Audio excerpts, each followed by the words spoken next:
Oggi ci troviamo qua per purtroppo mettere a risalto quello che è la situazione in Veneto e in particolar modo a Rovigo. 111 morti in Veneto nel 2025, 32 persone in più rispetto al 2024. Una percentuale molto alta. A Rovigo siamo in zona rossa con 9 morti accaduti nel 2025.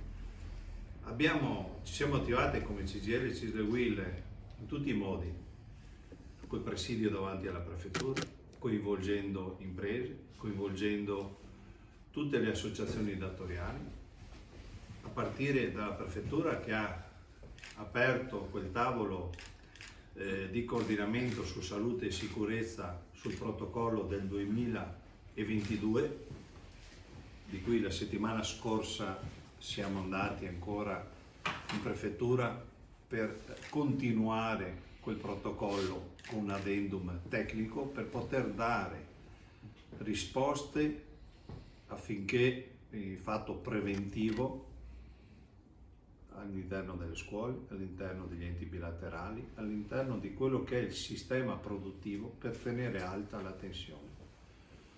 Noi con questo, come abbiamo attivato un fondo, perché dopo aver fatto sciopero, tutta la serie, abbiamo visto che non è sufficiente e come abbiamo detto nella fiaccolata e nei vari comunicati stampa, facciamo oggi un atto concreto nei confronti di quei familiari di queste vittime che rimangono, dopo il momento drammatico della tragedia, rimangono sole. Tutto nella